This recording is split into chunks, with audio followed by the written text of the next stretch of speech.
Fight number 13 for Mike Tyson. We're back in Latham. It's the same Mike Tyson. It is not the same camp. This is his second fight since the tragic death of Customato on the 4th of November. This is the 22nd. And we're against an opponent who just might be the one to test him.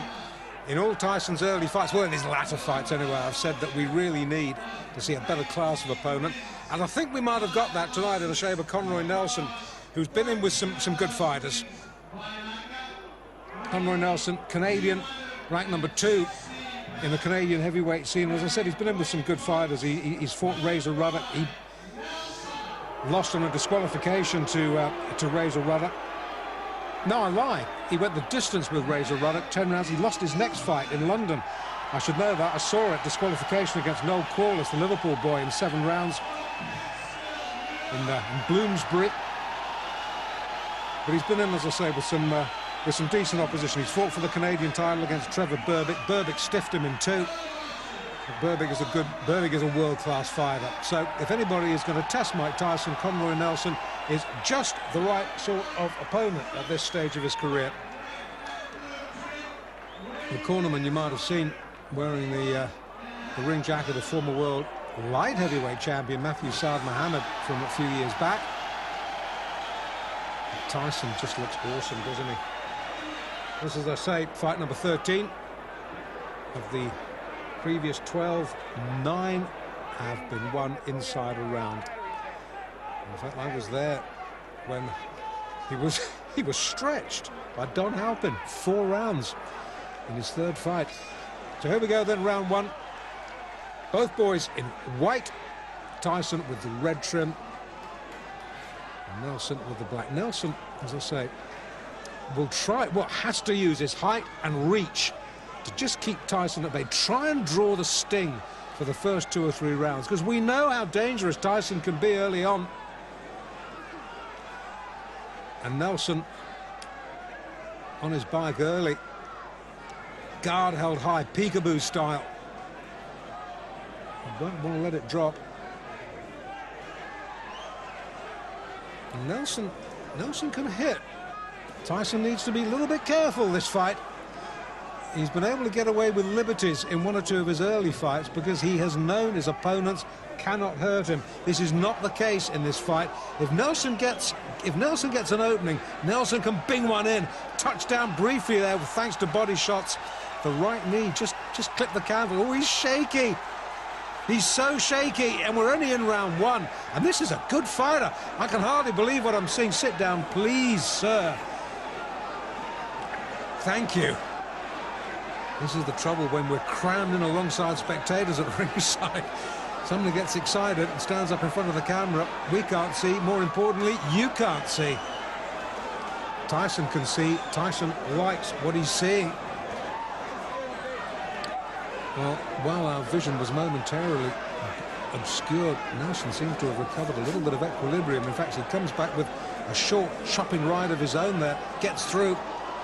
But he's covering up very, very tightly now. If he was under any illusions just how good a puncher Mike Tyson was, those illusions will have been sorely shattered.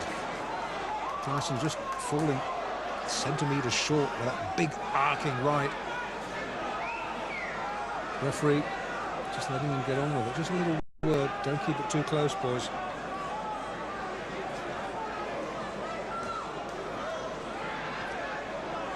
Well, Nelson, after a real alarming wobble midway through, might be getting through this first round, but he hasn't looked convincing, has he?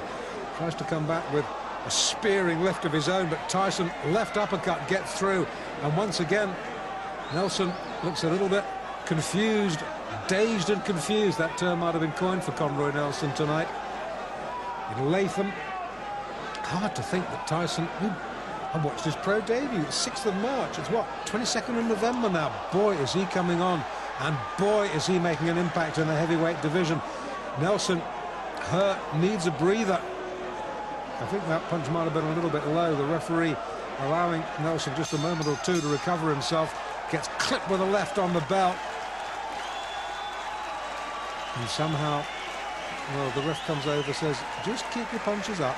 Kevin Rooney tries to wave him off. The referee says, I'm in charge here.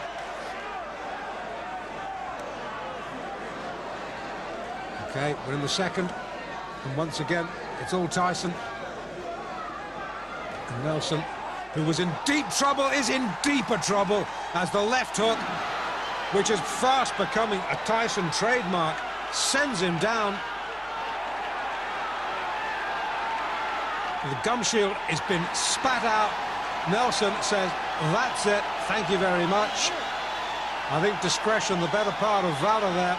Conroy Nelson spat the gum shield out, walked back to his corner. Well, fight number 13, unlucky 13, I don't think so. 13 fights, 13 wins. At least Nelson got him into the second round. Tyson now observing the post-fight niceties. I thought Conroy Nelson, well, in fact, I wasn't the only one who thought Conroy Nelson would stretch him, and he did, into round 2. Took Tyson all of 3 minutes and 30 seconds to dispose of the second-ranked Canadian heavyweight, Conroy Nelson. Now, the only reason Conroy didn't get himself a one-way ticket to Palookasville in the first round is that he spent most of his time covering up, while Tyson delivered one wicked body shot after another. I mean, you could hear those punches clear out to the parking lot. I couldn't figure out whether Nelson was there to fight or to give a lesson in survival tactics. Anyway, Tyson finally got to him in the second, setting him up with a sweet overhand right, then taking him out with a vicious left hand. Referee counted him out at 30 seconds of the round. Very good fighter, experienced fighter, within good fighters. But a friend of mine from Canada called Davey Hilton was telling me about him and about being the clutch he tried the whole time. But he surprised me because he wasn't trying to hold, he was fighting. Okay, so I think he was here to pick up a paycheck. The first round, all he did was cover up. Well, maybe he was a little leery about the puncher power. But again, that's you saying because you're not fighting. He took some good shots, but anybody else, they would have quit. Yeah, that right left was devastating. Thank you very much, sir. So now Mike Tyson is 13-0, all of his victories coming by knockout, and no bout has gone past the 4th round. So you gotta wonder, when's the KO kid gonna move up in class? If everything goes the way it's been going, I'd put Mike in the ring in about June or July against somebody in the top 10. But you must remember, once you break into the top 10, you can't go backwards. You can't beat somebody in the top 10 and go back and fight, you know, 8-round fights. Jim, nobody's looking for Mike to go backwards. No, the sooner he moves against some real class, the better. I mean, this kid doesn't come to box, he comes to terminate. Tyson's rare talent had grabbed the attention of the boxing world and was drawing in the crowds. Yet at this stage, not one of his fights had been televised nationally across the U.S.